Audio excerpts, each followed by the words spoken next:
বিসমিল্লাহির রহমানির রহিম। আসসালামু আলাইকুম। আশা করি সবাই ভালো আছেন। ফ্রিল্যান্সার অ্যাক্টিভিটির পক্ষ থেকে সবাইকে স্বাগতম। আমি আছি আপনাদের সাথে মোহাম্মদ কামরুল হাসান। বন্ধুরা, আজকে আমরা জানবো মাইক্রোসফট এক্সেল বা এমএস এক্সেল সম্পর্কে, ইনশাল্লাহ বেসিক টু অ্যাডভান্স সম্পর্কে। তো স্টেপ বাই স্টেপ প্রত্যেকটা ভিডিও পেয়ে যাবেন আমার ইউটিউব চ্যানেলে। তো চলুন শুরু করি।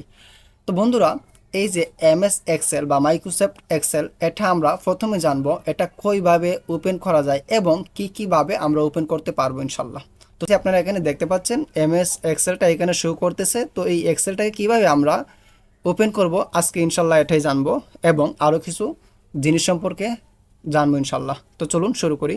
তো দেখেন, প্রথমে আমরা এই উইন্ডো থেকে কিন্তু বের করতে পারবো কিভাবে। এই যে উইন্ডোতে চাপ দেওয়ার পরে ক্লিক করার পরে দেখেন এইখানে কিন্তু এক্সেলটা শো করতেছে। তো আপনি এইখানে ক্লিক করলে কিন্তু এটা ওপেন হবে, ঠিক আছে। একটা হচ্ছে এইটা, আর দ্বিতীয় হচ্ছে এই যে দেখেন সার্চ বার, এইখানে সার্চ বার আছে। তো আপনি কি এইখানে ওপেন করতে যাচ্ছেন, এইখানে জাস্ট লিখবেন, লিখলে আপনার যদি এইখানে ইনস্টল করা থাকে তাহলে অবশ্যই এটা ওপেন হবে বা এখানে শো করবে। যেইভাবে দেখেন, এই যে ধরেন এইখানে যদিও বা শো করতেছে। তো দেখেন এইখানে আপনি কি করবেন, জাস্ট এক্সেল, এই যে আমি এক্সেল লিখে সার্চ দিলাম, সার্চ দেওয়ার পর এটা এসে গেছে। দেন আমি এখানে ওপেন দিয়ে দিলেই কিন্তু এটা ওপেন হয়ে যাবে। তো আমরা অলরেডি দুইভাবে ওপেন করার পদ্ধতি জানলাম, আলহামদুলিল্লাহ। তো নাম্বার 3, আপনি এইখানে দেখেন টাস্ক বার থেকে কিন্তু, এইখানে দেখেন টাস্ক বার থেকে কিন্তু কি করতে পারবেন, ওপেন করতে পারবেন। আমার এখানে কিছুক্ষণ আগেও পিন করা ছিল, তো আমি এটা আনপিন করে দিছি। যাই হোক, এইখানে দেখেন আমি অ্যাডোবি ইলাস্ট্রেটর দিয়ে গ্রাফিক্সের কাজ করি। এইখানে এটা কিন্তু পিন টুলে আছে, ঠিক আছে। তো দেখেন এইখানে আপনি যদি এই যেগুলো নিয়ে কাজ করেন এইগুলো এখানে আপনি চাইলে পিন করতে পারেন। আমরা তিনটা পদ্ধতি জানলাম, লাস্ট এবং সর্বশেষ যে পদ্ধতিটা এটা আমরা জানতে চলেছি। তো দেখেন এইখানে আপনি রাইট ক্লিক করবেন মাউস থেকে, দেন আপনি এখানে নিউ আছে, তারপরে কি করবেন, এই যে দেখেন মাইক্রোসফট এক্সেল ওয়ার্কশিট। আমি আবারও দেখাচ্ছি, মাউসকে রাইট ক্লিক করবেন, দেন এইখানে নিউ আছে, নিউ থেকে এইখানে দেখবেন যে মাইক্রোসফট এক্সেল ওয়ার্কশিট, এইখানে যাবেন। এই তো হয়ে গেছে। তো আমি এটাকে ক্লিক করলাম, এটাকে এখন ওপেন করব ইনশাল্লাহ। তো দেখেন এইখানে ওপেন হয়ে গেছে। তো আমরা চাচ্ছি নতুন একটা কি নেওয়ার জন্য, শিট নেওয়ার জন্য।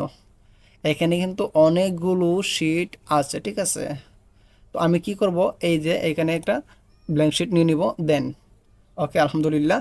তো দেখেন এইখানে একটা শিট নেওয়া হয়ে গেছে, শিট নেওয়া হয়ে গেছে। এখন এখানে দেখেন অনেকগুলো অপশন আছে, এক একটার কাজ এক একটা। দেখেন এইখানে ফাইলে গেলাম, ফাইলে যাওয়ার পরে এইখানে কিছু ইয়ে আছে, এই টুল আছে। এইগুলো সম্পর্কে ইনশাল্লাহ আমরা ফিউচারে জানবো, ইন ফিউচারে সামনে ইনশাল্লাহ। তারপরে যে দেখেন হোম, এটার হ্যাঁ। তারপরে দেখেন ইনসার্টের মধ্যে গেলে দেখেন এইখানে কিন্তু এই চেঞ্জ হয়ে গেছে। কি চেঞ্জ হয়ে গেছে দেখেন এইখানে কিন্তু প্রত্যেকটার ইনসার্টের ভিতর অনেকগুলো ফাংশন আছে এবং এখানে কিন্তু অনেকগুলো টুলসও আছে, এক একটার এক এক কাজ। তারপর পেজ লেআউট, তারপর দেখেন ফর্মুলা আছে, তারপর ডেটা, রিভিউ, ভিউ, হেল্প, ঠিক আছে। এইগুলো ইনশাল্লাহ আমরা সামনে জানবো, ওকে। তো দেখেন এইখানে আমি যেই শিটটা আনলাম, এটাকে যদি আমি চাই ছোট করে ফেলতে তাহলে কি করব, এইখানে দিয়ে আমি ছোট করে নিয়েছি, ঠিক আছে। আবার আমি চাচ্ছি কি এটাকে আবার আগের পর্যায়ে নিয়ে যাব, তারপরে দেখেন এইখানে যদি আবার ক্লিক করি, হয়ে গেছে, ওকে। তো আমি একটাকে ইয়ে করে দিচ্ছি। তো আচ্ছা, আর আমি চাচ্ছি এটাকে এখান থেকে সরিয়ে ফেলতে, তাহলে এইখানে ক্লিক করলেই এটা চলে যাবে, ঠিক আছে। তারপর সরি, এখানে আমার এসে গেছে। তো আমি এই যে আবার এনে নিলাম, দেন আচ্ছা, আচ্ছা, এখন আমরা জানবো আস্তে আস্তে প্রত্যেকটা টুলস সম্পর্কে। তো সর্বপ্রথম আমি এইখানে দেখেন এইখানে কিন্তু সেল আছে, কলাম আছে, রো আছে। তো ওইগুলো কিভাবে চিনবো, ঠিক আছে। একটা সেল চেনার জন্য এই যে দেখেন এই সেলটা আমার এই এই এই যে দেখেন এখানে একটা সেল আমি সিলেক্ট করে রেখেছি বা অলরেডি সিলেক্ট হয়ে গেছে, কারণ এখানে আমি মাউসটা রেখেছিলাম, মাউসটা রেখে ক্লিক করেছিলাম। শুধু মাউস রেখে যদি আপনি কিছু সিলেক্ট করতে চান তাহলে কিন্তু হবে না। আপনি অবশ্যই দেখেন আমি কিন্তু মাউস দিয়ে লাড়াচড়া করতেছি কিন্তু কোনো কিছুই সিলেক্ট হচ্ছে না। কিন্তু আমি যদি চাই এখানে কিছু সিলেক্ট করতে, অবশ্যই এখানে এই ক্লিক করতে হবে, ঠিক আছে, মাউস রেখে ক্লিক করতে হবে, তাহলে কিন্তু এটা এই কী হয়, মানে সিলেক্ট হয়ে যাবে। তো দেখেন এইখানে যে আমার একটা সেল রয়েছে, এটার নাম আমি কি দিব বা এটা কোন সেলের ভিতরে রয়েছে বা এটা আমি চিনব কিভাবে। তো দেখেন এটা হচ্ছে এইদিকে ডি এর মধ্যে রয়েছে, হ্যাঁ, মানে কলামের মধ্যে কি ডিতে সিলেক্ট আছে, মানে ডি এর যে এখানে ডি এর যে কলামগুলো আছে এখানে সিলেক্ট আছে এটার মধ্যে, আর এখানে রুয়ের 4, মানে এটার এই সেলটার নাম হচ্ছে D4, এই সেলটার নাম হচ্ছে D4। আমি যদি এইখানে সিলেক্ট করি তাহলে এটার নাম হবে কি G4, এটার নাম হবে G4। আমি যদি এইখানে সিলেক্ট করি তাহলে এটার নাম হবে, এই সেলটার নাম হবে কি, দেখেন আমি এইখানে সিলেক্ট করছি, এইখানে সিলেক্ট করার ফলে কি হয়েছে, এইখানে কিন্তু অলরেডি সিলেক্ট হয়ে গেছে অটোমেটিকলি। তার মানে এই সেলটার নাম হচ্ছে কি J4। ওকে, বোঝাতে পারছি আশা করি। এখন আমরা কলাম চিনব কিভাবে এবং রো চিনব কিভাবে। এই যে দেখেন এই যে লম্বা হয়ে আছে, হ্যাঁ, এই যে লম্বাগুলো এগুলো হচ্ছে কলাম, এগুলো হচ্ছে কলাম। আমি বোঝার সুবিধার্থে আমি কালার করে দিচ্ছি, হ্যাঁ, এই যে এগুলো হচ্ছে কি কলাম। ওকে, তো আর এই যে এটা আর এইভাবে আছে, এইগুলো হচ্ছে এই কি রো, এগুলো হচ্ছে রো, এগুলো হচ্ছে রো, আর এগুলো হচ্ছে কি কলাম। আশা করি বোঝাতে পারছি। তো দেখেন আমি এখন কিছু লিখলাম।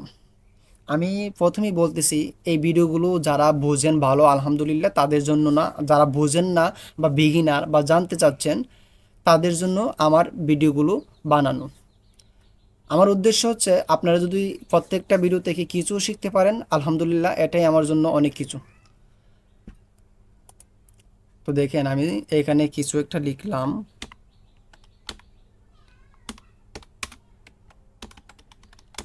ওকে, আমার নামটা এখানে লিখে দিলাম। তো আমার নামটা এখানে লিখলাম, একটু খেয়াল করে দেখেন আমার নামটা কিন্তু অলরেডি দুইটা ঘরের মধ্যে চলে গেছে। অলরেডি কয়টা ঘরের মধ্যে চলে গেছে, দুইটা ঘরের মধ্যে চলে গেছে। ওকে, এটাকে আমি কিছুক্ষণ পর একটা ঘরে আনবো এবং এটাকে কিভাবে একসাথে করবো এটাও দেখাবো। এখন আমি চাচ্ছি আমার নামটাকে এই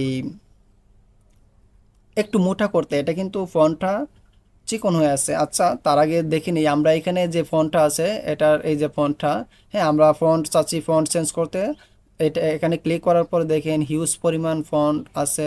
তো দেখেন আমি চাচ্ছি কি এই ফন্টটা আনার জন্য, অলরেডি কিন্তু এই ফন্টটা এসে গেছে। আবার আমি চাচ্ছি কি, ধরেন এই যে এখান থেকে এই ফন্টটা আনার জন্য এটা কিন্তু সিলেক্ট হয়ে আছে, আশা করি বুঝতে পারতেছেন, ঠিক আছে। তো এটাকে যদি আমরা সিলেক্ট অবস্থায় আছে, আমি চাই আরও মোটা করতে, হয়ে গেছে, ঠিক আছে। তো আমি চাচ্ছি না, Ctrl Z, ওকে, আগের মতো হয়ে গেছে, ঠিক আছে। তো এটা চাইলে আপনি ইটালিও করতে পারবেন, ইটালি করার জন্য আয়ে ক্লিক করলেই হবে। তো আপনি চাচ্ছেন কি, বা আমরা বেশিরভাগ দেখি এমনও কিছু এই লেখার নিচে যে আন্ডারলাইন করা আছে, তো এটা কীভাবে করবো, এই যে দেখেন আন্ডারলাইন হয়ে গেছে। আমি চাচ্ছি কি আমি ডবল আন্ডারলাইন করব, তাহলে এইখানে গিয়ে এই যে ডবল আন্ডারলাইন করে ফেলবো, ঠিক আছে। এখন আমি চাচ্ছি যে কোনো আন্ডারলাইনই আমার এখানে থাকবে না, এই তো আমি উঠিয়ে নিলাম, ঠিক আছে। আবারও দেখাচ্ছি, আমি চাচ্ছি কি আমার নামের বা আমার জিনিসটার নিচে একটা আন্ডারলাইন থাকবে, তো অলরেডি হয়ে গেছে।